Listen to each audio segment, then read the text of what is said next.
Yang aku bisa kontrol apa sih?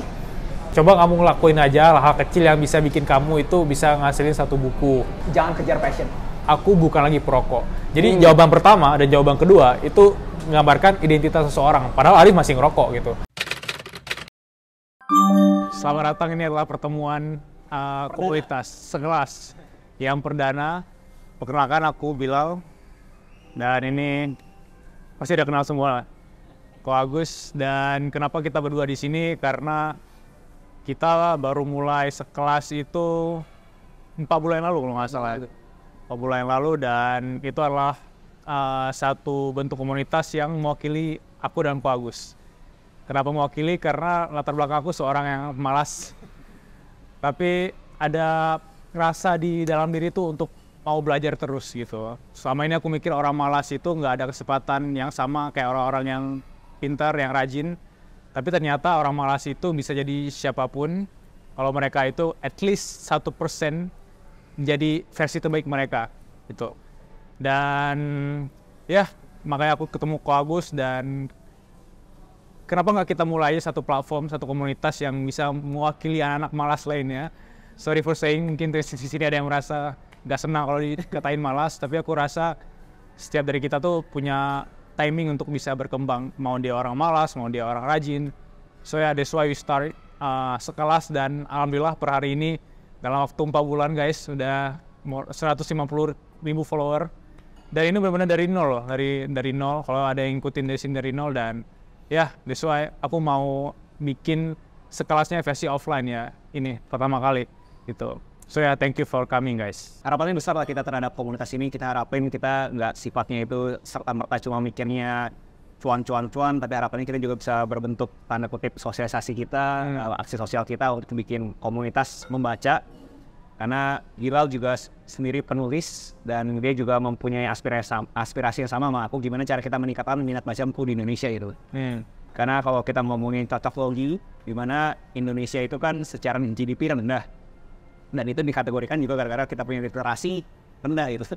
So harapannya dengan kita bentuk aksi kecil ini bisa ngebantu, dan harapan besarnya juga kalian ke-trigger untuk bisa komunikasi ini ke orang-orang lain gitu. So thank you semua for coming. Di pertemuan pertama kali ini kita akan ngebahas langsung aja detail buku yang banyak orang katanya daging banget, tapi banyak orang yang nggak bisa beraksi dari buku ini gitu. Kenapa aku dan Ko Agus Lewali bahas buku Atomic Habits? Karena ini adalah buku yang menurut aku bikin aku bisa konsisten ngelakuin sesuatu, bikin aku bisa punya semangat. Dan Ko Agus juga dari sisi dia entrepreneur dan di sisi dia jadi seorang kreator, ternyata yang bikin dia semangat itu adalah buku ini. Dan aku mau sharing ke teman-teman yang mungkin aku kategorikan malas tadi. Ini adalah salah satu buku yang bisa bikin kita itu improve 1% better every single day gitu.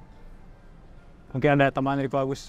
Mungkin terkesan kayak clickbait banget ya, tapi aku berani klaim kalau misalnya aku nggak pernah baca buku ini, aku nggak bakal tahu sih gimana cara bangun campaign positif. Dan terkesan clickbait, tapi itu kenyataan buat aku.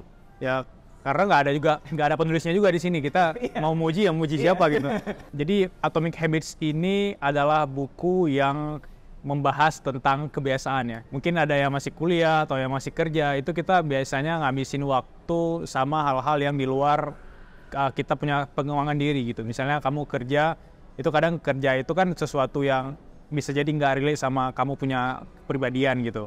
Atau kuliah, atau hal-hal lain yang sebenarnya udah makan waktu kamu banyak, tapi kamu kayak ngelupain habit kamu untuk berkembang. Dan di Atomic Habits ada solusinya, dan kita bakal bedah bareng ntar. Kita mulai aja sesi sekelas book clubnya.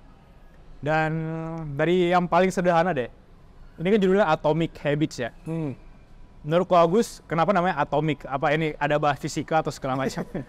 Biasanya aku nggak bisa represent penulisnya, tapi kalau aku punya cocok lagi kenapa bilang Atomic Habits, ada yang bilang habits itu di mata orang bule aja terkesan sesuatu yang ngeblah gitu.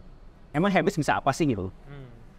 Di mata orang bule ya habits sih cuma sebuah habits, kebiasaan gitu. Tapi menurut James Clear, justru habits itu adalah suatu momentum, suatu kegiatan yang bisa membuat momentum bikin hari lebih produktif lagi.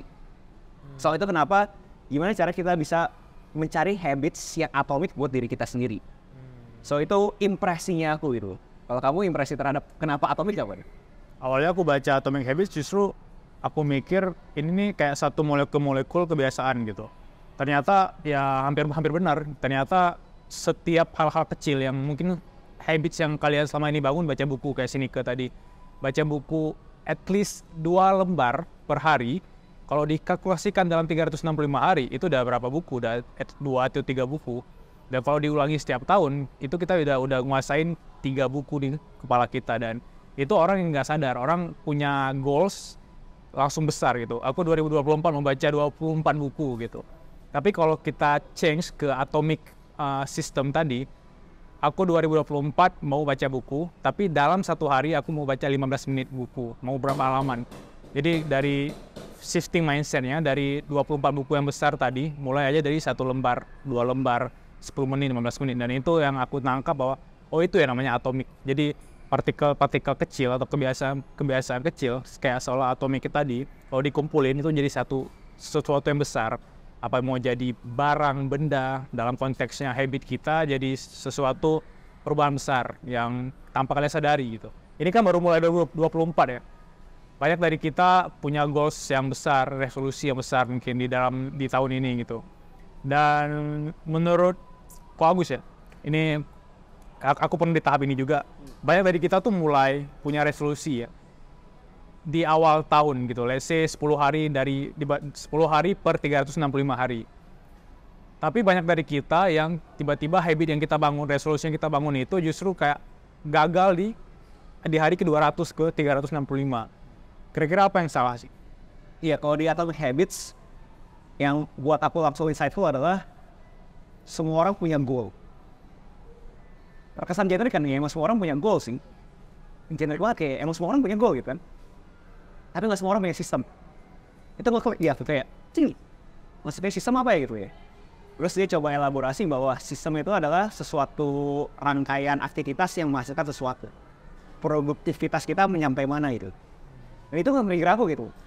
Make sense sih, kalau ngomongin semua orang punya goal, aku yakin kalian semua yang di sini pun berani komentar, iya bro, gue punya goal gitu. Tapi menuju ke goal tersebut, nggak ada yang tahu kan gimana caranya kan. Nah, si Atomic Habits bilang kayak, atau James Clear dia bilang bahwa, ini parafrasenya ya, lu bisa nyampe goal lu dengan nggak cuma dengan lu punya kata-kata. Lu bisa nyampe goal lu dengan sistem. Jadi jangan fokus ke goalnya, fokus ke sistemnya. Itu nge-trigger aku banget tuh. Kayak contoh mungkin kalian bisa nanya kayak, bro bisa lebih realistik gak, bisa lebih konkret gak? Studi kasusnya adalah aku itu bikin YouTube video pertama kali aku masuk ke industri kreatif. Aku tuh nggak ngelihat aku tuh harus dapat goal 100.000 subscribers. Yang aku bisa kontrol apa sih? Sistemnya nih. Sistem apa nih yang bisa dibuat untuk mendapatkan 100.000 subscribers? Yang benar-benar ada di kontrolnya aku. Aku berasa output videonya. Aku komit ke 100 video. Aku bikin sistem menuju ke 100 video tersebut seperti apa. Contoh, aku produksi cuma boleh 30 menit. Mau scripting, take 30 menit. Habis itu ngedit, cuma boleh 2 jam. Kenapa aku lock di waktu tersebut? Karena aku kan ada sistem. Gitu. Jadi aku fokus ke sistem tersebut, aku hajar ke 100 video tersebut, itu goalnya aku tuh 100 video. Goalnya aku 100.000 subscribers, tapi sistemnya aku pokoknya 100 video. Gimana caranya aku bisa memproduksi 100 video tersebut? Jadi, balik lagi ke komentarnya Bilal, kayak apa sih yang ngebedain orang itu bisa menghasilkan output yang diinginkan sama enggak? Menurut aku adalah orang-orang yang bisa tahu bahwa hal-hal yang kita kagak bisa kontrol, yang nggak bisa kita kontrol gitu. Tapi dari hal yang kita nggak bisa kontrol ini, goal yang kita nggak bisa kontrolin, turunan bawahnya apa sih? Oh, turunan bawahnya ternyata kuantitas video gitu. Nah, di konteks kalian apa gitu? Aku dari sisi sekelas kali ya. Karena benar-benar aku create sekelas itu dari nol, aku bangun sistem dan aku tahu sistem ini dari Atomic Habits dan aku bahas sama Ko Agus waktu itu. Jadi gimana pun caranya, kalau aku bikin konten di akun Instagram aku pribadi kan kayak nggak mungkin sehari 3 postingan, terkesan kayak cringe banget gitu. Kayak why you guys so obsessed gitu kalau orang ngomongan.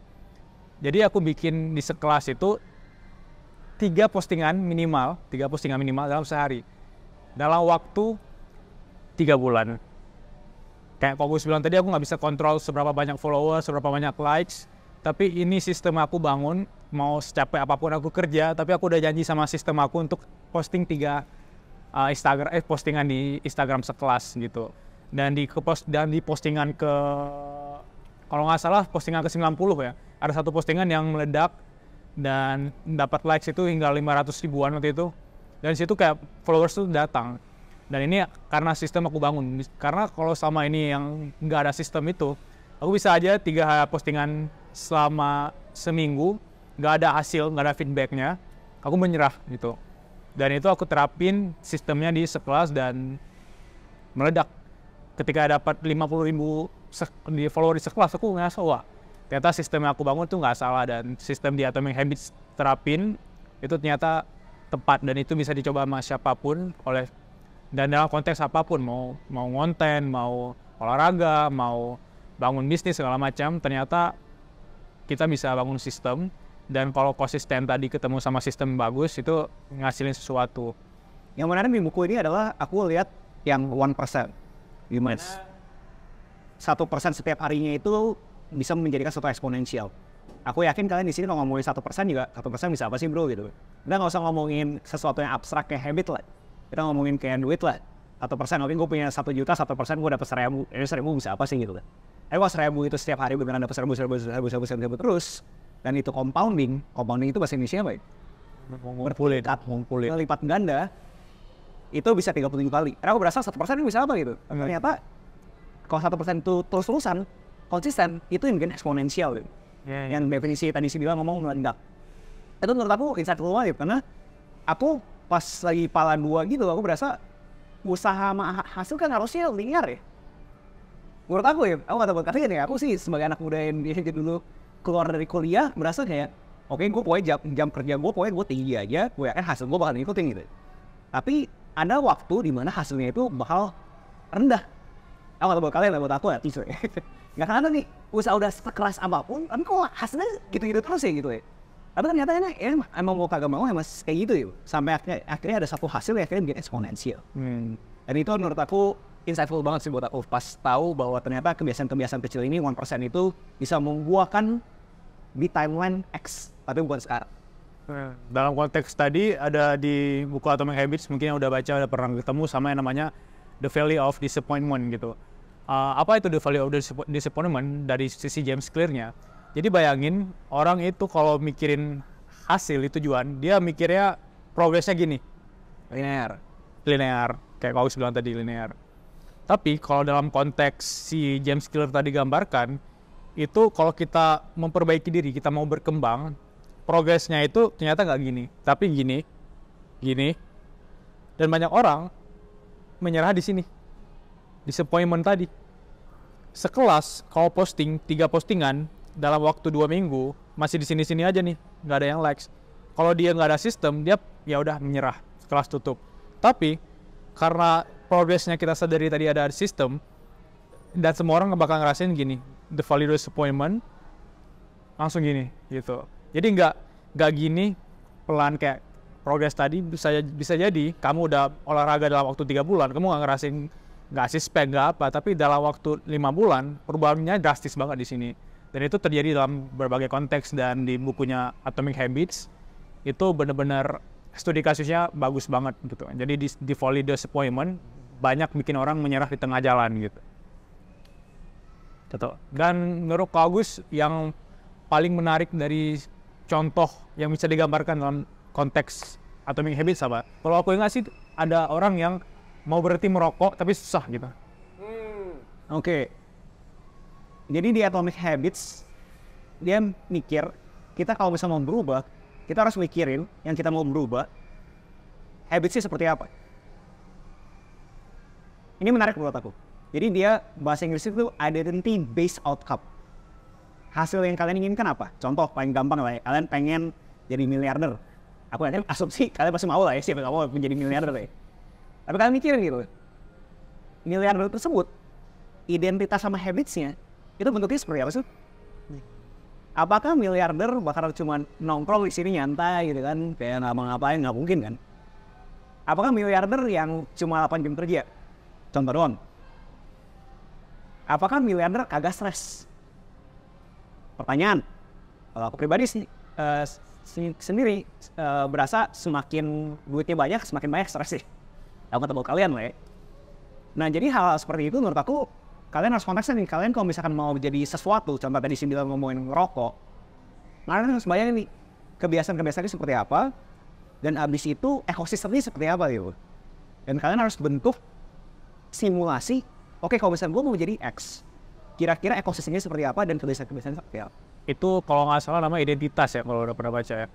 Jadi banyak orang mikir kalau mau berubah itu dia harus merubah kebiasaannya dulu gitu. Tapi cara yang paling gampang untuk merubah diri kita yaitu change our identity gitu.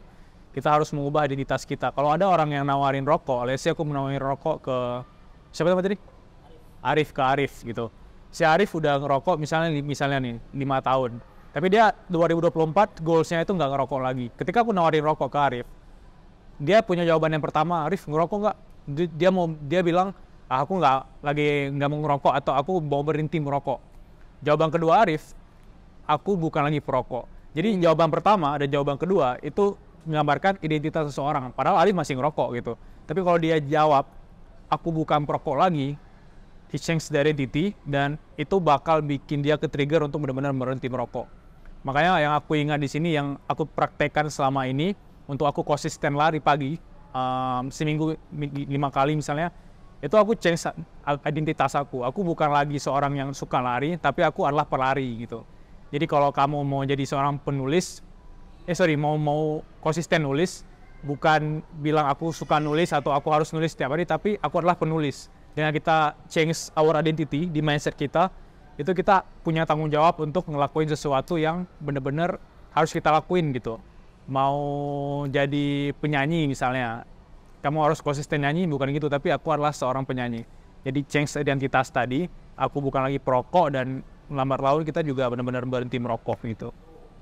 Tuh. Dan menarik dari bukunya Atomic Habits itu, dia kan kasih tahu kan bahwa berarti kan fokusnya ke identitas kan. Tapi goalnya kalian bukan ke identitasnya. Goalnya kalian harusnya tuh aktivitas. Itu mau pulang ya. Goalnya itu bukan jadi penyanyi. Goalnya itu adalah menyanyi. Goalnya bukan jadi penulis. Goalnya adalah menulis. Oke, kita ambil download identitasnya. Tapi goalnya kita adalah aktivitas sih. Karena kita tahu identitas ini kan tanda kutip kalau bahasa anak muda mungkin sekarang fake it till you make it. Bahasa Indonesia apa tuh ya? Pura-pura sampai beneran gitu. Bahasanya mungkin pura-pura sampai gue beneran jadi seperti itu. Mungkin terkesan negatif ya. Kok bro, bipolar dong, kayak gitu kan. Tapi maksudnya poinnya adalah kalian harus tahu dulu identitasnya. Tapi yang kalian lakukan adalah aktivitas. Dalam konteks Atomic Habits yang benar-benar bisa kita praktekkan paling gampang itu, habits itu harus dibuat visible, harus terlihat ya. Correct me if I'm wrong, yang udah baca. Jadi yang pertama itu bikin habit itu yang pertama terlihat ya. Q ya. Yang kedua itu bikin itu atraktif, menarik.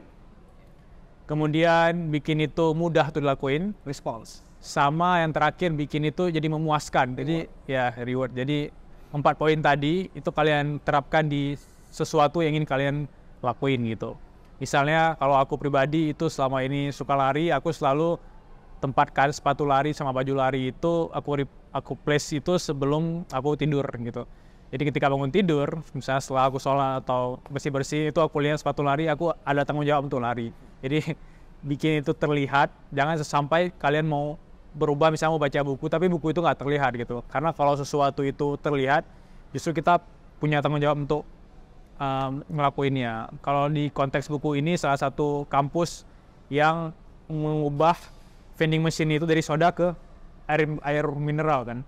Dan itu ternyata meningkatkan konsumsi air putih ke mahasiswa-mahasiswanya, dan para mahasiswa tanpa disadari itu makin sehat. Jadi perubahannya dari shifting banyak vending machine soda tadi ke vending machine yang isinya air mineral doang. Dan itu ternyata dengan kita bikin habit kita terlihat, itu bisa berpengaruh terhadap kebiasaan kita yang dalam konteksnya produktif gitu. Dan yang menarik adalah juga sama dengan habit yang kita berasa negatif. Aku nggak tahu dari kalian nih, aku sih berasa aku makin ketergantungan sama digital. Handphone. Bahkan aku pakai jam tangan aja, jam smartwatch gitu kan. Jadi dia bilang salah satunya adalah kalau misalnya lu punya habit negatif yang lu pengen benar-benar lu pengen hilangkan, jangan sampai ada cue. Contoh cue-nya apa sih habit negatif gitu kan. Contoh kalau misalnya kalian ketergantungan handphone, mungkin ngelihat notifikasi. Itu udah cue buat kalian klik kan gitu. Nah gimana caranya kalian itu bisa memastikan habit-habit negatif kalian, contoh kalau misalnya ngerokok, jangan sampai ada rokok gitu. Yang kalian bisa lihat itu, pastikan itu susah banget itu. Contoh kalau misalnya kalian di sini, mungkin nggak ada yang bisa relate kali ya. Udah ada yang menikah kah? Di sini nggak ada ya? Loh, oke, nggak bisa relate. Oke, aku ceritain aku punya konteks, mungkin kalian bisa konteks masing-masing lah ya. Contoh, mungkin kalian udah malam, harusnya kalian itu ngobrol sama pasangan atau sama anak, kalian malah main handphone. Karena kalian berasa, oh ada internet segala macam. Nah, mungkin kalian bisa airplane mode, habis itu wifi dimatiin. Kenapa? Bikin itu tuh effortful. Kalau habit negatif. Kalau habit positif, nggak bilang ngomong, effortless. Sebisa mungkin, benar-benar nggak usah pakai effort, nggak usah pakai usaha, bisa ngelakuin tersebut gitu. Tapi kalau misalkan habit negatif, lawan kontrasnya gitu. Bener sesusah mungkin buat ngelakuin hal tersebut. Contoh kalau misalkan di kondisi aku untuk menanggulangi aku punya addiction atau punya canduan terhadap media digital, bikin wifi itu kagak bisa dipakai, handphone airplane mode. Jadi menurut aku insightful buat kalian yang beneran pengen coba mengurangi kalian punya habit negatif, coba menghilangkan itu semua. Dan dari konteks bikin itu menarik, karena banyak dari kita itu mikir sesuatu yang positif, itu terkesan jadi beban itu. Misalnya gini, kalau aku ngelihat seseorang yang olahraga, kalau aku bilang aku harus olahraga, kita mikirnya wah capek gitu. Kita langsung mikir capek dulu gitu.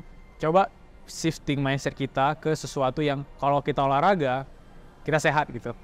Kalau kita olahraga, kita good looking, karena secara nggak langsung kita lebih terlihat menarik tuh segala macam. Kalau kita olahraga, hari-hari kita tuh lebih produktif gitu. Jadi dengan shifting itu aja, kita bisa bikin sesuatu yang positif tadi lebih menarik. Karena banyak orang yang mikirnya kalau misalnya sesuatu yang kayak bagus banget ke hidup dia, tapi mereka ngelihat dari sisi kerja kerasnya. Kalau kerja keras olahraga kan capek gitu, kayak misalnya bikin ngantuk segala macam. Karena dia udah terlanjur mikir sesuatu yang jadi resiko tadi, dia kayak ya udah nggak usah olahraga gitu, atau nunda-nunda gitu. Nah sebenarnya itu juga kita bisa pindahin ke konteksnya yang habits negatif. Misalnya kalau kita itu mau ngerokok, coba jangan mikirin rokok itu bikin kita lebih santai, bikin kita lebih semangat, tapi mikirin rokok itu ke setelah kita ngerokok apakah kita happy, setelah kita ngerokok apakah kita lebih sehat atau segala macam. Justru shiftingnya setelah kita ngerokok justru kita makin batuk-batuk atau makin dampaknya ke kesehatan segala macam. Nah ini dari shifting mindset ini sebenarnya itu juga bisa membantu mencari konotasi negatif terhadap aktivitas yang kalian hentikan. Ya, terus yang ketiga tadi bikin itu mudah ya. Mungkin gua Agus mau nambahin gimana caranya kita bikin habit itu ketesan mudah untuk dilakuin. Iya, aku sih yang semua orang bisa relate, aku asumsi jelasnya bangun pagi lah ya. Aku nggak tahu berapa dari kalian yang bangun pagi. Maksudnya aku sih dulu pas kuliah sampai awal kerja, mungkin bisa dibilang bangun jam 5 itu sesuatu yang susah banget buat aku. Dan habis itu apa yang aku terapin, aku bangun jam 5, aku itu tidur bukan pakai baju tidur, tapi pakai baju olahraga. Jadi nge-trigger aku buat tahu begitu bangun, aku harus melakukan suatu aktivitas. Jadi kalau dari konteksnya aku, untuk gimana cara kalian mempermudah, bikin ekosistem di mana kalian itu mudah banget melakukan hal tersebut. Contoh apalagi bro, ada yang lebih spesifik kayak contoh, tadi air putih tadi sih udah cerita kan. Di aku punya kulkas, kalau kalian buka, nggak ada minuman manis sama sekali. Emang itu sengaja dilakukan untuk aku nggak konsumsi minuman manis. Jadi dibandingin aku sengaja buat ada minuman manis, might as well nggak ada minuman manis sama sekali gitu. Aku tahu bahwa kalau misalkan rumah, konsumsinya ada konsumsi yang sehat gitu. Kalau misalkan mau konsumsi yang manis-manisan, aku harus setuju. Jadi hal-hal seperti itu yang menurut aku semua orang bisa terapi. Dan yang terakhir tadi bikin itu memuaskan gitu. Kalau yang aku bisa kasih contoh ya, banyak dari kita itu mikirnya ini. Misalnya aku lihat burger nih, aku lihat burger. Kita kayak craving banget untuk makan burger kan.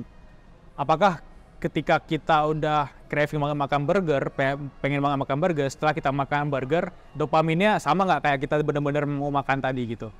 Ternyata dalam konteks dopamin tadi, itu terjadi dalam apa kita main sosial media, kayak dapat notifikasi, wah semangat banget gitu. Tapi setelah kita main sosial media 1 jam 2 jam, kita nutup handphone, perasaannya kayak 2 jam kebuang gitu. Nah ini yang itu juga bisa kalian kontekskan dalam habit apapun. Kalau kalian benar-benar mau kejar sesuatu yang sebenarnya masuk ke habit negatif, wah mau beli barang nih, mau karena lagi flash sale segala macam. Tapi pas udah beli, tapi pay later, terus kayak setelah beli, waduh harus nutup segala macam. Jadi kayak gimana caranya kalian bisa mempertahankan, kita harus punya mindset yang dimana sebelum melakukan sesuatu itu mikir 2 kali dulu gitu. Dalam konteks kayak tadi, aku mau makan sebanyak mungkin nih karena udah craving banget, udah suka banget. Tapi setelah makan, apakah kamu di posisi yang sama seperti tadi? Jadi ini yang kita harus mutusin dulu sebelum ngelakuin habitnya. Tapi kalau dalam konteks habit positif tadi, kalau kita olahraga justru kayak aku bilang tadi, justru kayak jadi beban. Tapi setelah kita ngelakuinnya justru lebih fresh gitu, kayak lebih udah olahraga, udah punya tanggung jawab untuk ngelanjutin hari yang lebih produktif. Jadi dia ngomong hal yang menarik sih. Contohnya di reward, dia itu aku lupa atau parafrase lah. Aku terakhir baca ini mungkin 3 tahun lalu kok. Aku parafrase di mana dia kasih tahu untuk yang definisi reward, mungkin aja kalian taruh habit negatif. Jadi cue craving response-nya pertama tuh positif nih. Contoh, kalian itu olahraga nih. Kalian harus olahraga gitu kan nih. Sehari 1 jam, contoh. Setelah selesai olahraga, kalian diperbolehkan untuk makan burger. Cuma buat nge-trigger otak kalian bahwa gue ada suatu goal yang gue pengen tuju gitu. Oke, gue komit ke diri gue untuk gue makan burger. Tapi untuk makan burger tersebut, gue harus komit untuk gue makan olahraga. Bro, itu nggak sehat bro. Kan jadi nggak make sense itu. Tapi itu buat kalian itu, ngomong bahasa Inggris itu get the wheels going, get your feet in the water. Kayak mulai aja dulu. Kalau bahasa Tokopedia-nya, ini nggak disponsor Tokopedia, ya itu poinnya aku terhadap kalian gimana caranya mulai aja dulu. Untuk yang penting habit positif awalnya itu dapat dulu. Abis itu diakhiri dengan habit negatif pun untuk awal-awal it's okay gitu. Karena kalian begitu habit positifnya nggak pun nanti kan juga berasa masa gue abis ini makan burger lagi sih. Akhirnya kalian akhirnya berubah. Kenapa Atomic Habits ini benar-benar bisa bikin kita sadar bahwa kebiasaan kita selama ini berdampak besar di hidup kita, jadi hari-hari kecil dikalkulasikan jadi dampak besar. Aku 4 tahun lalu tuh bener-bener gimana ya, nggak ngerti caranya ngonten gitu. Atau nggak ngerti cara ngonten, aku membiasakan diri untuk ngomong depan kamera agar terbiasa, dan itu juga pengaruh bisa ngomong depan kalian semua. Dan itu adalah kebiasaan-kebiasaan kecil yang tanpa aku sadari berdampak besar terhadap siapa aku sekarang gitu misalnya. Dan itu bisa jadi dalam hal apapun, relate gitu. Dan di sini aku pernah ingat ya, aku juga kayak kalau aku sudah lama banget nggak baca buku ini. Jadi yang pernah aku ingat satu contohnya itu, kalau kita mau naik pesawat ya, konteksnya ke aku baru pulang ke Aceh 2 minggu lalu.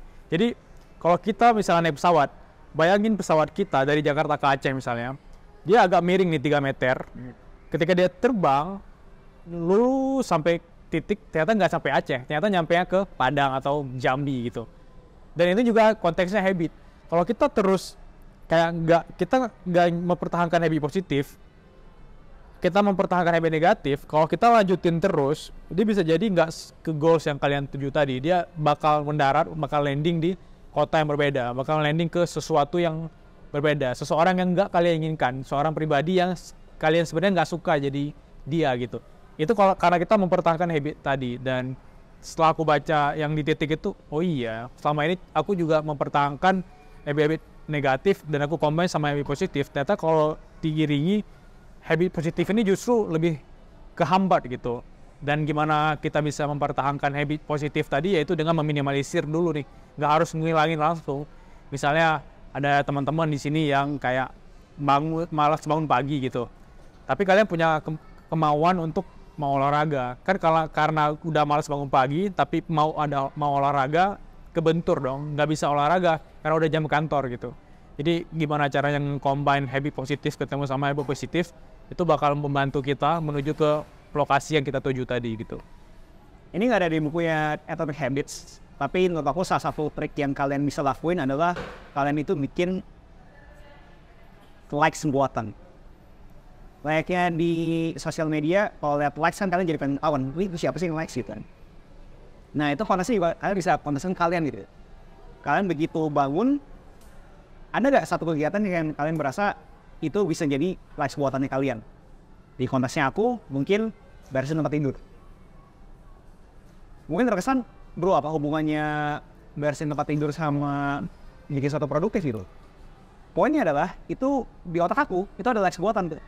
Ceting, ada yang life satu gitu. Kayak to-do list. Kayak seakan-akan gue udah ngerjain sesuatu yang produktif hari ini. Tapi itu buatan. Nggak ada yang tepuk tangan aku, istri aku juga nggak komplimen aku gitu kan, santai gitu kan, no one cares gitu. Tapi di otak aku ada life buatan ini gitu. Dan itu yang nge-trigger aku jadi berasa, oh gue ada momentum nih untuk gue ngelakuin sesuatu yang produktif buat itu lagi. Nah kalau sekalian apa nih? Aku nggak tahu, contoh mungkin yang paling bego mungkin sikat gigi gitu kan. Sikat gigi masa ada yang itu sih? Tapi itu kalian harus lihat aksi kecil yang kalian berasa dari pagi langsung kelihatan momentumnya gitu. Oh langsung kelihatan aktivitasnya untuk bikin momentum di harinya kalian. Kalau yang konteks aku itu aku pakai habit tracking ya. Kalau teman-teman notice itu sekelas juga ada yang kemarin kita kayak kasih habit tracking ke teman-teman sekelas. Kalian bisa cek juga ntar di LinkedIn sekelas. Itu kalau tempat lain kan harganya mahal. Kalau kita harga 10 ribuan gitu. Jadi itu yang selama ini aku terapin di dalam 3 tahun terakhir aku pakai habit tracking. Kalau kayak konteks Agus tadi kan likes itu gambarannya kayak harus beresin tempat tidur. Terus dia rewardnya apa? Kalau habit tracking ini, misalnya dalam sehari itu kalian udah janji sama diri kalian itu mau ngelakuin apa? Karena bayangin aja kalian janji sama diri sendiri itu kayak janji sama orang gitu.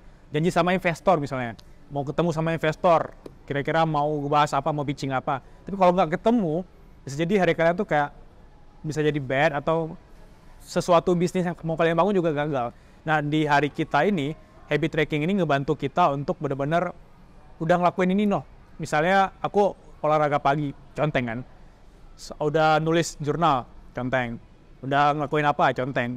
Tapi kalau kalian nggak ada di conteng satu hari pun, itu pasti ada yang salah dengan hari kalian gitu. Makanya salah satu cara untuk benar-benar bisa konsisten sama habit tadi, bukan di kepala kita doang, tapi bisa dengan habit tracking tadi. Dia jadi second brain kita untuk conteng. Dan ketika kita mau tidur, mau ngeliat lagi habit trackingnya, oh iya hari ini udah ngelakuin ini loh. Apa yang bisa aku lakuin untuk besok itu lebih berkembang ya.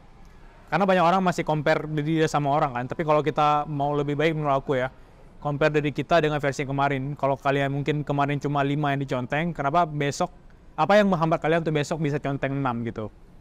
Jadi ya, salah satu solusinya sih menurut aku habit tracking ya. Kalau emang sulit untuk kita sendiri janji sama diri sendiri untuk berkembang gitu. Kalau kalian pribadi sendiri merasa kesusahan sendiri, salah satu poin buku ini adalah mencari komunitas.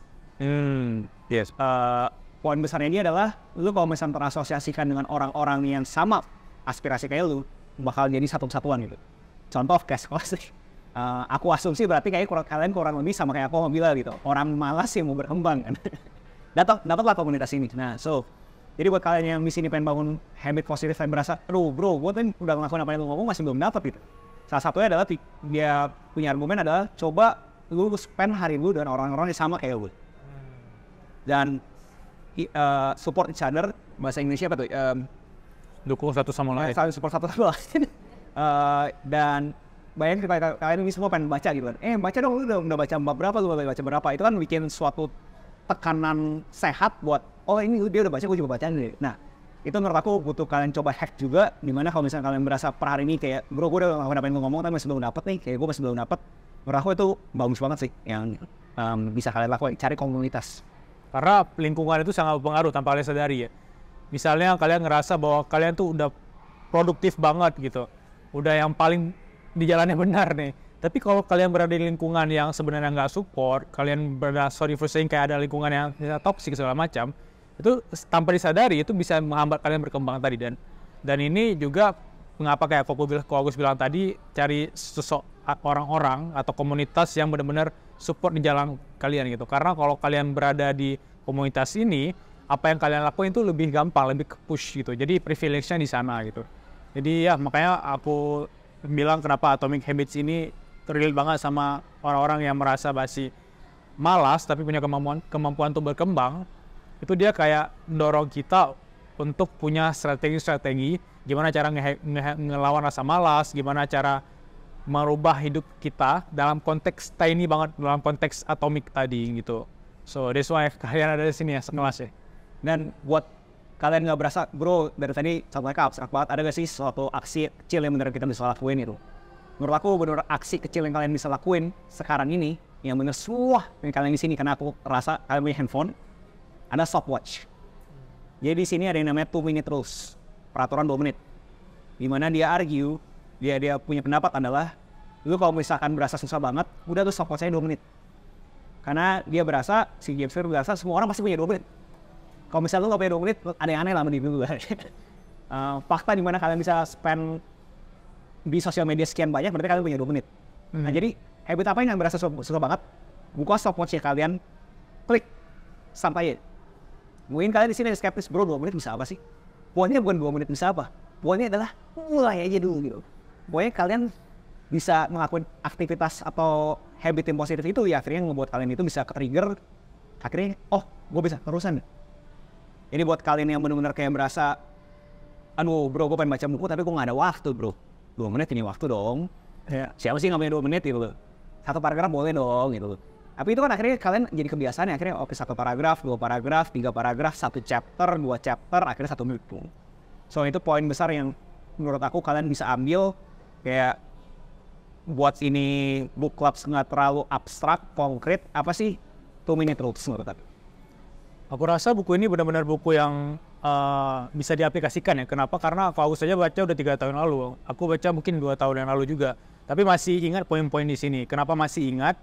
Karena kita aplikasikan gitu. Dan dalam konteks kita aplikasikan ini, itu juga bisa kalian gambarkan kalau misalnya kalian baca buku tapi gampang lupa. Kenapa gampang lupa? Karena kalian nggak aplikasikan apa yang udah kalian baca gitu. Dan oke, sebelum kita nutup nih, 1 bab yang bener-bener paling kau Agus aplikasikan apa? Yang kayak sampai sekarang itu masih diaplikasikan misalnya? Momentum kecil. Ya. Buat aku momentum kecil itu nomor 1 sih dari takeaway aku dari premis buku ini sih. Karena aku berasa ya goal, sistem segala macam. Aku yakin kalian pasti juga ada beberapa yang berasa sama kayak aku, kayak terlalu abstrak kan ini ngomongin ini kan.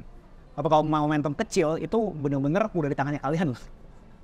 Kalau misalkan aksi kecil aja kagak bisa kalian pegang, menurut aku ada masalah gitu. Maksudnya, kalau misalkan kalian aksi kecil yang nggak bisa kalian lakuin, no wonder kalian nggak berkembang. Gimana caranya kalian itu bisa berkembang kalau misalkan aksi kecil aja kalian nggak bisa lakuin? Untuk mendapatkan hasil yang signifikan, mulai dari aksi kecil dulu. Dan itu yang aku sampai sekarang masih berasa, oke, gue habis bangun pagi, pokoknya gue beresin tempat tidur, gitu, vegan terus. Dan itu mungkin terkesan kalian belah, tapi itu yang aku lakuin. Apakah itu ada hubungan dengan bisnis yang aku bangun? Aku berani klaim ada. Itu ngetrik otak aku, dari pagi aja gue udah produktif. Apakah artinya aku sukses? Ya, definisi sukses semua orang beda-beda. Tapi aku klaim hari aku sukses karena aku mulai aksi kecil. Kalau kamu ada? Kalau aku sih dari sisi yang tadi make it visible itu benar-benar aku terapin dan ternyata udah jalan 3 tahun ya, ternyata ampuh ya. Jadi coba deh apapun yang ingin kalian tekuni gitu. Kalau kamu membangun habit positif apa, kalau aku misalnya selalu tepatin buku yang ingin aku baca. Jadi kalau sebelum tidur itu at least kalau udah ngantuk banget, kayak 2 lembar deh, 3 lembar gitu. Kadang ketika bangun paginya aku udah punya tanggung jawab untuk nyelesain buku ini. Dan buku apapun, dalam konteks apapun. Kalau sekarang itu aku baru beli buku kemarin, itu buku yang dalam anak tadi, itu aku targetnya bukan nyelesain 2 bulan, 3 bulan, tapi aku mau baca 15 menit deh. Setiap malam sebelum tidur aku baca dan selama ini aku baca buku ternyata nggak sadar udah 3 buku, udah 4 buku dalam waktu 2 bulan, 3 bulan. Dan itu adalah yang ngubah mindset aku ketika baca buku ini. Selama ini aku masih baca buku untuk menyelesaikannya per buku gitu. Tahun ini 5 buku. Ternyata nggak segampang itu gitu.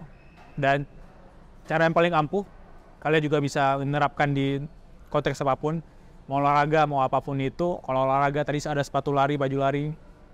Bikin itu kelihatan. Kalau mau jadi pianis, katanya di buku ini, gimana caranya piano itu terlihat dan cara konsistennya pikirin bahwa kalian itu adalah seorang pianis yang profesional gitu. Jadi itu sih 2 poin yang benar-benar mengubah aku. Yang pertama tadi make it visible, yang kedua identitas tadi, sehingga aku seolah-olah aku sekarang adalah seorang atlet lari gitu. Padahal aku adalah orang yang suka lari. Kalau masuk ke Q&A, aku mau kasih kalian satu bahasa Inggrisnya atau exercise. Kalian coba pikirin sendiri. Karena di buku ini kan dibilang komunitas kan. Aku pas baca buku ini pertama kali banget, kalau nggak salah ini buku keluar 2016 ya, aku baca 2018, terakhir baca 2020. Dia itu ngomong, ya kita harus masuk komunitas kan untuk bangunan. Aku mikir gitu pas aku pertama kali baca ini kan, kayak terus kalau misalnya gue mau masuk komunitas fotografer nih, tapi komunitasnya itu tanda kutip toksik gitu. Kan konyol gitu kan, kayak gue gak mau masuk komunitas kayak gitu, gue mau aktivitasnya kan. Nah, jadi poin yang aku pengen sharing adalah jangan plak coba kontekstualisasi ke kalian punya konteks bagusnya seperti apa gitu. Contohnya komunitas, kalau misalnya kalian masuk komunitas atau kalian merasa komunitas tersebut malah membawa dampak negatif kalian, ya kalian harus tinggalin itu komunitas itu. Jadi sebisa mungkin take away adalah kontrol apa yang kalian bisa kontrol. Q&A session, share session juga. Mungkin di sini ada yang ingin bertanya atau mau sharing-sharing tentang Atomic Habits atau habits kalian. Oke guys, feel free to share. Gimana caranya bisa nge-break bad habits tadi dalam konteks kita masih ngerasain cemas gitu? Ya itu kalau kita ngomongin apa yang bakal James Clear ngomong, jelasnya kita nggak tahu ya. Tapi kalau nanya ke aku sih, secara spesifik kalau ngomongin bangun lebih pagi terhadap kerjaan, kamu yang tahu sendiri kerjaan kamu butuh berapa lama. Banyak orang editor bilang ke aku satu video itu harus 1 hari. Tapi karena aku editor sendiri, aku tahu it's not true, itu bohong. Ada orang bilang, oh ngerjain laporan penjualan Excel butuh 3 jam. Tapi karena aku bisa Excel, aku tahu paling cuma 15 menit. So, kamu yang tahu, kamu bisa jujur ke diri kamu sendiri, tugas yang kamu kerjain itu butuh berapa lama. Asumsi itu udah selesai, time management kamu udah bagus, kamu harus bisa makrokan lagi. Di harinya kamu, asumsi kamu sama kayak sama aku cuma butuh 6 jam, berarti ada 18 jam. Makan 2 jam, sisa 16 jam. Kerja 8 jam, berarti sisa ada 8 jam. 8 jam tersebut yang kamu bisa ngelakuin hal sesuatu itu, kamu ngapain? Kamu bisa jujur dengan kamu sendiri, aku nggak bisa jujur. Kamu harus tahu bahwa, iya bener juga ya gue 8 jam itu gue nggak ngapain sih. Gue cuma rebahan doang. Itu udah salah. Jadi kamu harus jujur dulu ke diri sendiri. Kalau kamu makrokan hari kamu itu udah ada waktu yang terbuang. Dan waktu itu udah terbuang udah secara produktif atau ada waktu yang terbuang sia-sia. Harus jujur. Dan aku tahu itu pasti zona tidak nyaman buat kamu. Kenapa? Karena begitu kamu tahu ada waktu yang terbuang sia-sia, kamu merasa bersalah. Anjir gue gitu banget ya jadi orang ya. Ternyata gue bego banget ya, gue ada 6 jam gue main scroll TikTok gitu kan. Tapi itu zona nyaman ya, zona tidak nyaman harus kamu confront gitu. Confront apa ya? Kamu labrak gitu. Kayak sini nih, lu yang bener gitu. Gue pengen ngomong sama lu nih. Bahwa itu tuh ada 6 jam gak ngapain cuy. Nah itu kamu harus bersihin dulu dari sana. Nah terus ke kayak gimana cara mindsetnya buat nggak anxious lagi, kamu tadi bilang cemas kan. Kamu harus mikirin lagi, kamu tuh aspirasinya jadi siapa? James Clear ada ngomong kan, identitas. Kamu udah baca belum? Dia ada ngomong identitas kan. Kamu punya aspirasi kayak siapa nih? Lu kalau misalkan mau mengakuisisi kebiasaan positif, lu punya aspirasi siapa dan lu pikir aspirasi lu tuh ngelakuin kebiasaan apa? Kalau tadi kamu bilang ekstrim banget, yaitu Steve Jobs. Mungkin nggak Steve Jobs mikirin kayak kamu? Nggak mungkin kan? Karena dia udah tahu apa yang dia mau lakuin, dia udah tahu gua harus fokus kemana gitu. Terus tadi kamu komentar ada temen nongkrong. Berarti kamu udah punya pemikiran bahwa ini tuh waktu yang gak produktif nih. Steve Jobs peduli gak kalau temennya ajak nongkrong? Aku nanya serius. Menurut kamu peduli gak kalau temennya ajak nongkrong? Lu jangan mikir iPhone, lu kan gue nongkrong dulu yuk. Sempat sama gue. Mungkin gak? So itu yang si James Clear bilang gitu. Kalau misalkan lu gak mau pusing, lu akuisisi dulu identitasnya. Terus bikin aktivitasnya. Nggak usah sok-sokan kayak Steve Jobs, jadi lu marah-marah semua orang. Tapi adalah identitasnya lu posisi dulu, habis itu bikin aktivitasnya. Aktivitasnya ngapain nih? Kerja gitu. So itu komentar aku sih. Kalau ditanya, jelasnya aku nggak tahu James Clear bakal ngomong apa ke kamu. Tapi kalau aku bisa sharing sih itu sih dari buku tersebut. Dan aku bisa tambahin juga kalau konteksnya kita bukan imitate jadi, tapi bukan juga duplicate. Tapi kita benar-benar kayak amati dulu siapa idola kita misalnya. Kalau aku selama ini aku suka sama Rich Roll ya. Jadi kalau ada yang nonton Rich Roll ya. Jadi banyak yang bilang juga dikira aku ikutin Rich Roll, tapi itulah salah satu contoh yang aku bisa petik inspirasinya gitu. Dia juga seorang yang podcaster, dia bikin konten juga. Dan aku ngelihat cara dia bikin podcast segala macam. Kenapa nggak aku bikin versi aku sendiri gitu. dia kan coba kita petik inspirasinya. Mungkin nggak salah kalau kita lihat seseorang itu sebagai inspirasi, apakah sosok idola atau apapun itu, tapi ngelihat sisi positifnya apa yang bisa dijahitin ke hari-hari kita atau hidup kita gitu. Dan itu adalah salah satu contoh yang aku nggak tahu itu dibahas apa enggak di Atomic Habits ya, yang secara spesifik amati tiru modifikasi. Tapi dalam konteks aku juga yang aku sama terapin di konteks bikin kontennya itu, aku selalu lihat seseorang konten kreator yang aku mau kayak dia gitu. Mungkin nggak, sorry for saying, bukan kayak konten kreator yang receh segala macam, tapi konten kreator yang benar-benar punya aspirasi yang bisa impactful ke hidup aku. Kenapa nggak aku bikin sesuatu yang juga bisa impactful ke orang banyak gitu. Dan itu juga bisa kalian contoh dalam konteks membangun kebiasaan positif. Pasti nggak enak sih. Ini agak ngelebar ya, tapi menurut aku apapun yang kamu bilang aspirasi bahas Steve Jobs, kamu nggak lihat dunia hitamnya gitu. Dunia putihnya kan dia seseorang sosok yang keren banget, bisa bikin iPhone segala macam. Kalau dunia gelapnya mau diliput, banyak banget pasti. Dunia gelapnya dalam konteks hidupnya dia yang akhirnya membuat orang-orang tuh benci sama dia. Karena dia bener tahu banget apa yang dia mau, terus dia akhirnya ya semuanya tuh dia sampingkan. Teman dihajar, gue nggak mau spend, kalau misalnya gue nggak suka, gue bilang nggak suka. Nah hal seperti itu yang bikin dia tuh fokus banget. Jadi kamu harus mikir juga nih aspirasi kamu apa nih. Kalau aspirasi kamu emang kayak Steve Jobs, kamu harus bener-bener juga sefokus dia juga gitu. Kalau misalnya kamu masih kayak gini-gini ya gimana mau jadi Steve Jobs. Nah ini di luar Atomic Habits nih, how to manage stress kan, kasarnya kan. Buku apa ya di sini? Tapi kalau ngomongin mindsetnya dulu ya, ini kita buat kita frekuensi dulu ya. Kita ngomongin secara biologis dulu ya. Layaknya kita kalau misalkan kita olahraga, kita angkat beban, ada yang terjadi di otot kita kan, itu stres kan. Tapi secara biologis, otot kita berkembang. Kalau misalnya mau otot kita berkembang lebih banyak, berarti kita harus ngambil beban lebih banyak lagi. Akhirnya otot kita jadi tambah besar. Jadi itu menurut aku, itu adalah mindset yang aku berasa harusnya bisa dilihat ke semua orang. Ke poinnya tadi terhadap stressful segala macam, menurut aku mindset pertamanya adalah tahu ini stres ini adalah sesuatu yang nggak nyaman buat gue, tapi gue tahu di kemudian hari bakal membantu gue.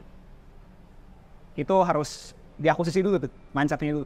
Terkesan belah, tapi menurut aku itu ada satu yang kita harus frekuensi dulu, kalau nggak step taktisnya percuma gitu. Udah step 1 udah selesai, step 2-nya adalah begitu bos ngomong, coba di-dissect. Dissect itu bahasa Indonesia apa ya? Dibedah.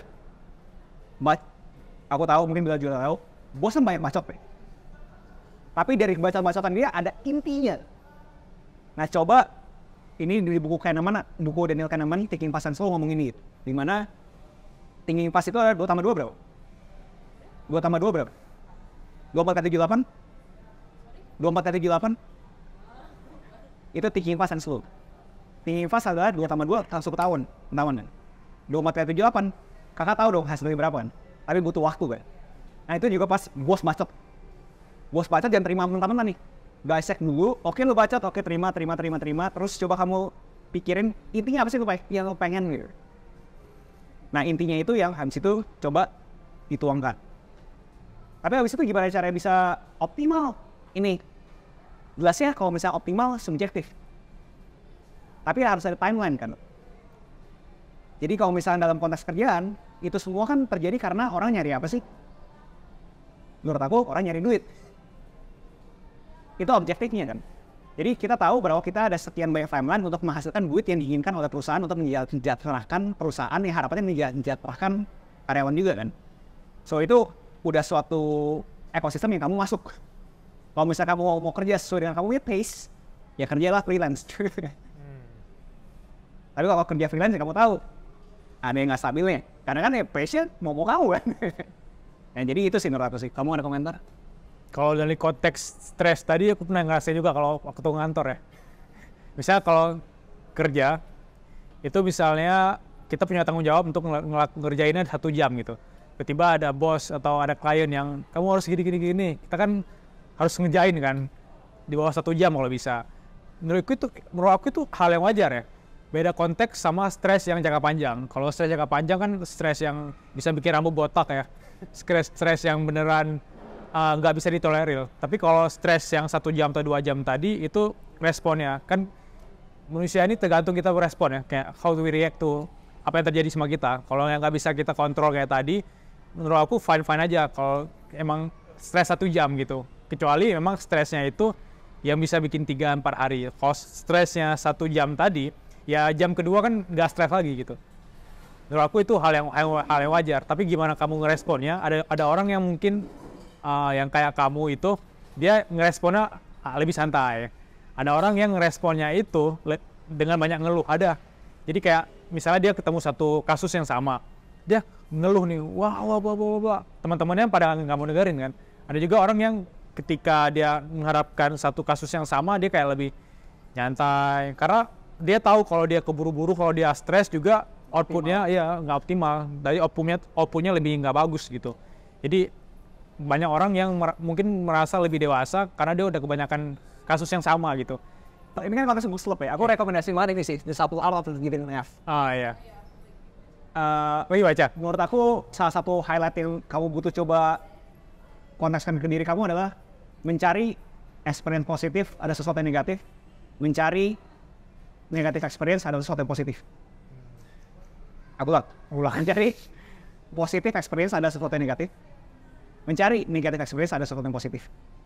Dia argue sesuatu yang negatif experience itu sebenarnya itu bikin kita berkembang. Karena aku tahu jelasnya, bro, tapi kan gue nggak bisa, bro, gue pengen sesuatu yang perfect, yang idealis sesuai maunya gue, tapi bos gue tuh bawel gitu kan. Aku asumsi kamu berpikir seperti itu kan. Tapi sekali lagi, ini kan kita dalam konteks kamu kerja sama orang gitu. Udah ada objektifnya, dimana yang paling netral, duit. Kalau misalnya kerjaan kamu itu akhirnya nggak menghasilkan duit yang diinginkan oleh perusahaan, ya kamu tahu apa yang akan terjadi sama kamu kan. Nah, jadi tergantung seberapa inginnya kamu terhadap perusahaan tersebut gitu. Dan ini bakal melebar. Kalau aku pribadi sendiri sih selalu bilangin ke semua orang yang pernah ngobrol sama aku, selalu terapkan 3 poin ini: learn, earn, and fun. Apakah lu belajar? Apakah lu menghasilkan, earn? Apakah lu fun? Kalau bisa 3-3 yang lu perfect di perusahaan. Itu adalah lu punya komunitas terbaik lah. Perusahaan itu adalah lu punya budaya yang bagus. Learn, earn, and fun. Kalau misalnya baru 2, itu normal. 1, lu boleh mikir lah untuk saatnya cari-cari perusahaan lain itu. Mau nggak ada 3-3 lu kabur. Jelasin nggak kabur lah ya. Maksudnya otomatis lah. Bisa gimana langsung sama habit-habit positif banyak kan. Kalau komentar aku sih nggak bisa langsung banyak. Terutama kita yang dari awal, atau aku coba bisa ngomong buat diri aku ya, nanti Bilal ngomong buat diri Bilal ya. Kalau buat diri aku sendiri, aku juga awal pun juga sesuatu yang paling mudah dulu. Itu olahraga di pagi hari. Nggak bangun jam 5 pagi, itu olahraga di pagi hari. Dan habis itu aku mikir lagi, apalagi habit-habit positif lain yang bisa aku sisi along the way. Aku punya argumen adalah, kalau misalkan, gue James Clear, aku punya. Kalau misalkan terlalu banyak habits yang positif yang pengen kita akuisisi langsung, itu ada namanya information overload. Dan akhirnya aku merasa bersalah. To-do list gue ada 10, gue ngerjain 1 doang. Buat aku tuh discouraging. Discouraging bahasa Indonesia apa ya? Enggak. Bikin kita tuh deflated bahasa Inggris. Oke, bikin kita tuh pengempis. Kayak malu sama diri sendiri gitu. Anjir, gue ada 10 habit yang gue akuisisi hari ini, tapi cuma 1 doang yang gue kerjain. Malu dong sama diri sendiri kan. Nah, jadi kalau menurut aku diswish banget kamu akuisisi 10 langsung. 1 dulu. Konteksnya baik lagi ke to-do list. Kalau kita mau ngelakuin sesuatu itu, lebih gampang itu kalau ada to-do list tadi. Kalau konteksnya yang tadi, journaling. Jadi kalau kamu ada to-do list mau ngelakuin apa, itu kamu punya tanggung jawab untuk ngelakuin sesuatu yang udah kamu conteng tadi. Makanya aku selama ini pakai habit tracking kan. Ya udah lari pagi nih udah, terus udah baca buku udah gitu. Yang lain yang belum aku lakuin, aku harus punya tanggung jawab untuk ngelakuin. At least dari 10 habit tracking tadi, kalau bisa minimal 5 deh gitu. Tapi kalau kurang dari 5, aku ada yang salah dengan hari aku. Terus kalau pertanyaan kedua, gimana caranya bikin suatu habit yang berhubungan dengan orang lain kan? Terutama di dalam konteks kamu lawan jenis. Kamu harus fokus apa yang bisa kamu kontrol. Yang kamu nggak bisa kontrol apa sih? Dia punya reaksi, dia punya respon. Itu kamu nggak bisa kontrol kan? Yang bisa kamu kontrol adalah cara penyajian kamu ngomong sama dia, cara penampilan kamu, bahasa tubuh kamu. Nah, itu semua sifatnya tuh improvement tuh. Sama halnya di konteksnya aku, buat kamu bisa relate, adalah 100.000 subscribers. Aku nggak tahu kan responnya lawan jenis subscribers tersebut. Apakah dia mau punya subscriber atau enggak? Dia suka sama aku atau enggak? Aku nggak tahu tuh orang tuh mau punya subscriber atau enggak. Di konteksnya kamu sama kan? Ya, gue nggak tahu nih, gue ngelakuin ini semua, orang-orang bakal apresiasi gue sih. Lawan jenis gue bakal apresiasi gue atau enggak gitu. Sampai sekarang aja aku nggak tahu istri aku apa ya, saya nggak tahu. Tapi aku bisa kontrol apa yang aku bisa kontrol kan. At least aku udah mikir 2 kali, itu at least aku udah berpikiran bahwa gue udah mikir 2 kali nih, gue nggak ngasal. Menurut aku fokus ke satu hal yang kamu bisa kontrol tuh udah cukup gitu. Dan buat lebih konkret, apa sih bahasa tubuh? Terutama kamu konteksnya lawan jenis kan ya. Kalau kamu ketemu lawan jenis kamu udah gini, orang kan merasa ini cowok aja nggak pede sama dia punya penampilan. Gimana gua mau kasih hidup gua ke dia? Contoh. Tapi pokoknya fokus ke apa yang kamu bisa lakuin sih. Bahasa tubuh, cara ngomong. Dan itu juga mungkin dari sisi kayak bahasa tubuh tadi juga bisa jadi habit yang kamu bangun. Karena kalau yang di bukunya Jordan B. Peterson ya, itu Active for Life, kamu harus pria itu harus gini, kayak kalau jalan itu bukan kayak gini, tapi harus gini. Karena dengan gini aja kita udah bangun kita punya pede gitu. Dan itu yang aku ingat di bukunya.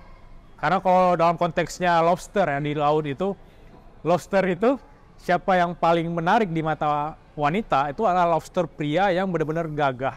Karena lobster yang gak gagah itu lobster yang sering kalah gitu. Lobster yang sering dipukul di laut itu adalah lobster yang lemah. Dan wanita nggak suka lobster pria yang lemah. Dan itu contohnya di buku Jordan B. Peterson. Dan kalau aku nggak tahu lobster, tapi kamu mungkin di sini kan ada beberapa wanita ya. Kamu nanya deh, lebih suka gini. Mayoritas aku rasa harusnya setuju bahwa gini tuh nggak menarik. Poin buku ini adalah aktivitas. Ini kamu yang penting aktivitasnya apa gitu. Goal kan tadi bilang, goal itu semua generik. Semua orang pasti punya goal. Tapi kenapa nggak semua orang bisa dapat goalnya? Karena tadi bilang sistem. Dan sistem itu kalau misalkan kamu bedah lagi, pokoknya pasti aktivitas kan. Jadi premis dari buku ini adalah aktivitas apa yang kamu lakukan setiap harinya. Yang berhubungan dengan goal yang kamu mau. Kalau misalnya gini, surat apa gitu, coba tulis. Karena dengan kita nulis, kita juga 2 kali lebih cepat untuk bisa ngafal gitu. Jadi nggak ngafal, tapi coba pindahin ke nulis. Ya, aku coba bisa relate-nya dalam konteks studi kasus orang di dunia barat lah. Dia klaim katanya ada yang namanya itu kalau nggak salah the forgetting curve. Dimana kita tuh kalau misalkan kagak melakukan aksi, dimana aksinya itu adalah menulis atau menjelaskan, dalam 2 hari pasti lupa. Itu studi. 90% orang pasti lupa kalau misalnya nulis atau nggak menjelaskan. So di poinnya kamu, untuk kamu memastikan kamu mempunyai bisa melawan the forgetting curve ini, kamu pastikan kamu tuh menulis atau nggak menjelaskan orang. Menjelaskan. Benar, jadi kamu nggak bisa terima informasi doang. Kamu nggak bisa ngomong ke diri kamu sendiri doang gitu. Kamu harus menulis atau menjelaskan. Kalau kamu nggak punya orang, ya record lah. Yeah. Kan kalau ngomong depan kamera kayak ngomong ke orang kan.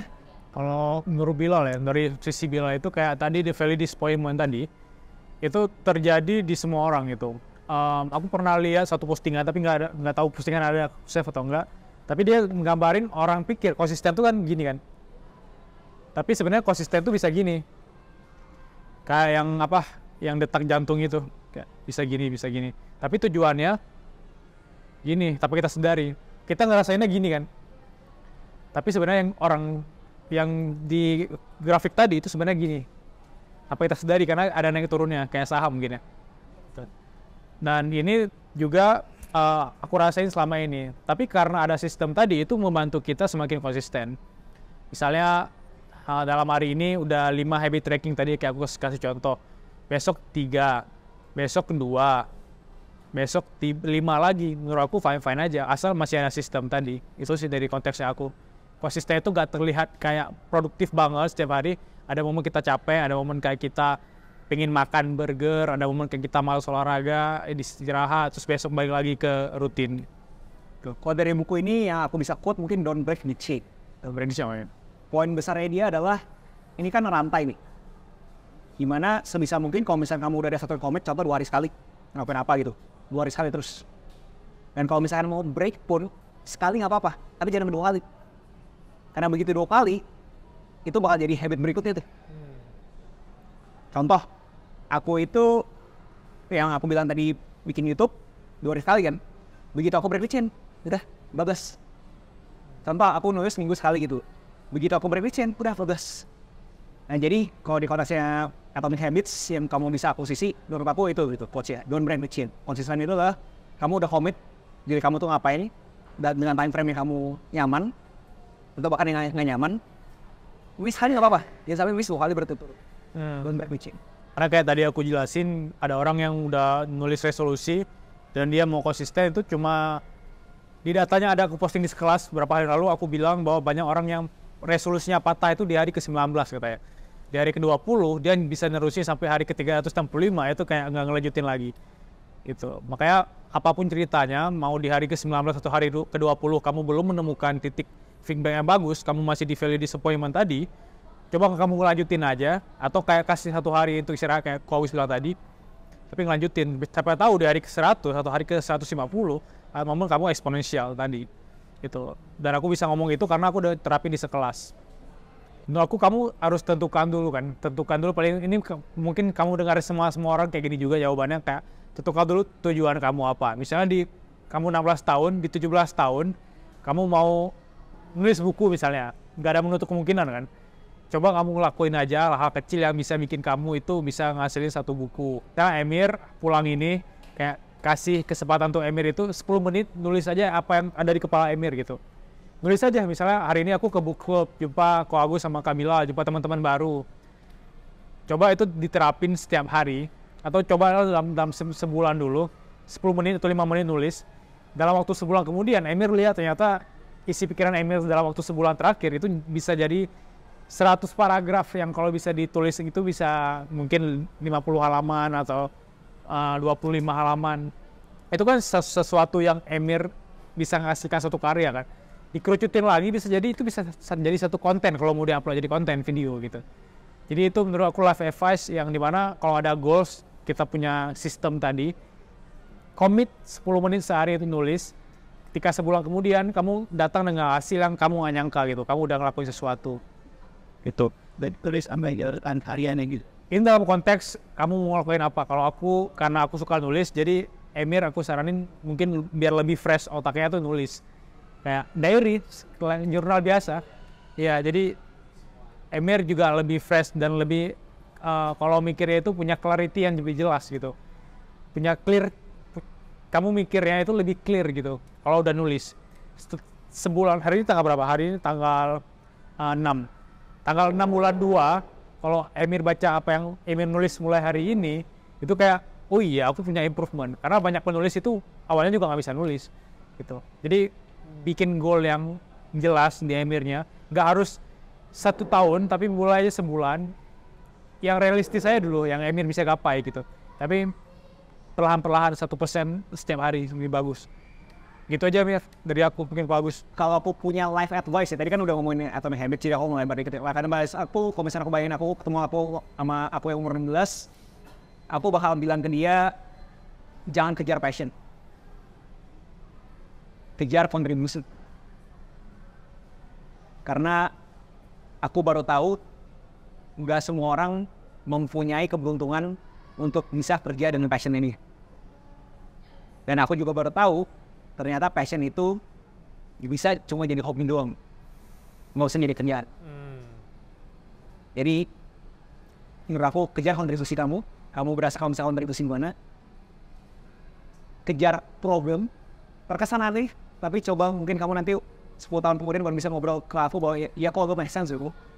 Gimana coba kejar problem, karena dengan kamu kejar problem, kamu tahu kamu bisa menyelesaikan masalah tersebut bagaimana.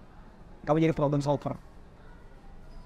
Terkesan sangat menyakitkan atau mungkin bahkan kasar, menurut aku secara makro orang-orang Indonesia itu sering dikategorikan, sering distereotipkan sebagai orang-orang yang nggak bisa menyelesaikan masalah.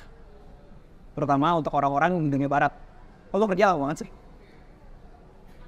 Karena emang nggak biasa untuk jadi problem solver nih. Kerja ada masalah selesaiin, kerja ada masalah selesaiin. So, coba kejar problem, cari stres. Aku yakin harusnya 10 tahun kemudian kamu ketemu sama apa lagi, kamu bisa bilang Inggris. Harapannya. Terus kayak diskusi sama orang, nonton podcast bahasa Inggris. Ya, untuk melebar lagi bahasa Inggris menurut aku sih nomor 1 sih. Kalau misalkan yang benar-benar satu aksi yang kamu bisa lakuin nih. Dan menurut aku per hari ini kan nomor 1, negara nomor 1 Amerika. Dimana mereka mostly ngomong bahasa Inggris. Jadi semua pengetahuan mulai itu dari sana. Dan menurut aku kamu bisa bahasa Inggris itu udah suatu competitive advantage, bahasa Indonesia kan? Competitive advantage. Keuntungan yang kompetitif. Kompetitif pokoknya sesuatu privilege Iya. untuk kamu bisa bahasa Inggris. Dalam konteks Ini start udah bagus banget sih. Iya benar-benar. Aku nggak kebayang sih, aku berasa aku umur 16 aku kerjanya jadi anak warnet. Aku yakin kamu sih nggak tahu warnet itu apaan kan? Warnet, bisa deh warnet. Masih. Aku bisa bantu dalam konteks kayak bikin tujuan. Contohnya tujuan tadi, pilih aja negara yang pengen kamu tuju gitu. Karena kalau kamu punya tujuan negara yang kamu tuju, kamu itu kayak lebih ke trigger, sama kamu itu bisa pelajari hal-hal yang di luar konteks bahasa Inggris tadi. Siapa tahu negara itu emang bukan negara bahasa Inggris. Jadi sampai belajar bahasa negara tadi. Atau tahu gimana culture-nya, atau tahu kebiasaan yang bisa kamu bangun dari sekarang gitu. Itu kalau konteksnya ada goals tadi gitu. Selain sistem, apalagi yang bisa kita akuisisi untuk memastikan kita konsisten? Pertanyaan dalam banget tuh. Mungkin kalau dijahitin ke konteksnya Bilal ya. Selama ini kalau ngikutin konten Bilal itu, aku kan lari pagi ya. Jadi kalau aku lari pagi itu kayak setelah lari pagi biasanya pendinginan kan. Tapi aku mikir aku juga pengen berkontribusi dengan bikin konten yang ngedorong teman-teman aku yang malas lari pagi kan.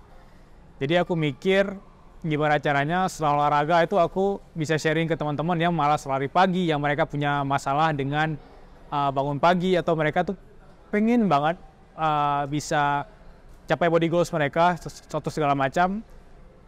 Aku sharing gitu. Jadi setelah aku lari aku sharing, dan itu aku selalu terapin kalau aku lari. Jadi setelah aku lari aku mau bikin konten. Jadi kalau aku mau mulai bikin konten aku harus lari dulu. Kalau aku mau lari itu at least aku bikin konten. Jadi aku dapat 2 output kan dari apa yang aku pikirin tadi. Jadi 2 output ini ternyata dampaknya kalau lari sehatnya ke aku, kalau bikin konten sehatnya ke orang-orang yang bisa berdampak dari konten tadi gitu. Jadi menurut aku ini nggak tahu ada di Atomic Habits atau enggak.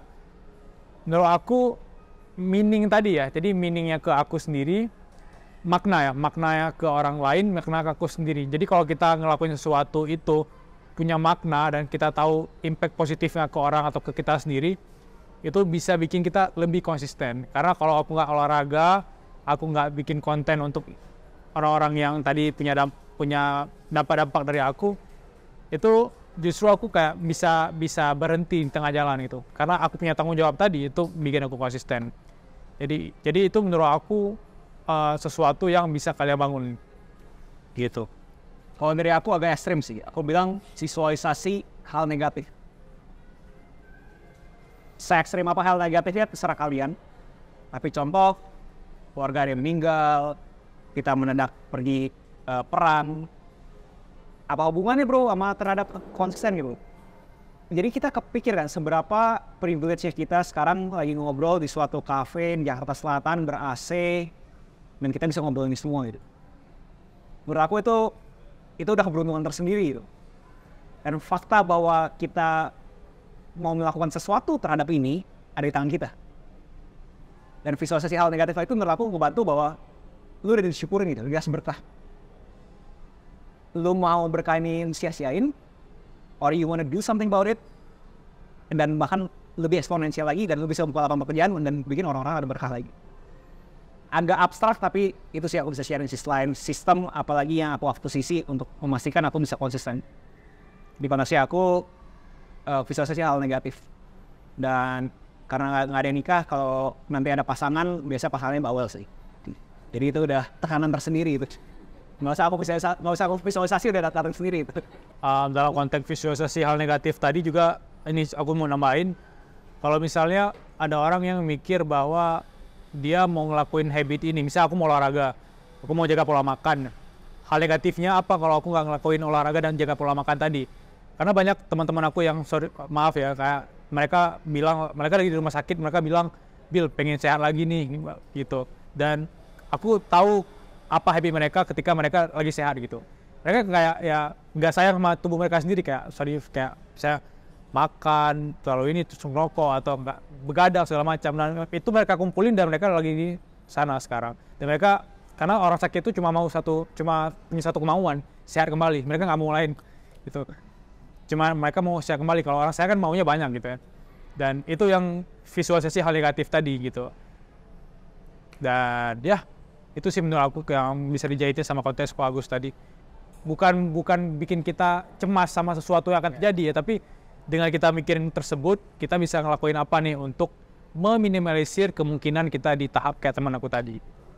Nggak ada yang salah sih, maksudnya dikasih tahu kan katanya studi kasusnya emang otaknya manusia itu nggak pengen sesuatu yang berat, nggak pengen sesuatu yang susah. Sebisa mungkin kita nyaman terus. Itu otak mamalia kita gitu. Dan cara untuk nge-hack otak kita itu adalah yang tadi visualisasi hal negatif sebenarnya. Harusnya sih nge-trigger kalian ya, aku nggak tahu kalau misalnya nge-trigger kalian sih ada yang aneh sama kalian tempat gue ya, kalau kalian merasa oh ya udah gitu. Yeah. Alright guys, so kurasa ini dia book club bareng sekelas, Book club berkelas episode 1. book club berkelas episode 1, dan ini bakal tayang di YouTube kita, YouTube podcast Waduh TV. Alright, thank you guys. Mungkin Ko Agus mau nambahin. Aku mau tambahinnya sedikit aja. Thank you udah memberikan kita privilege untuk bisa punya komunitas sekelas. I really appreciate it. Harapannya sih ini bukan sesuatu yang cuma sekali-sekali doang. Harapannya Bilal juga bisa bikin tim dan akhirnya bisa membuat ini seminggu sekali atau sebulan sekali. Dan harapannya juga ini bisa berdampak secara positif ke masyarakat Indonesia, nggak cuma kalian. Dan jangan lupa kalau di sini ntar tag sekelas ya, biar kita repost di story ya. Jadi terkesan ada komunitas ini.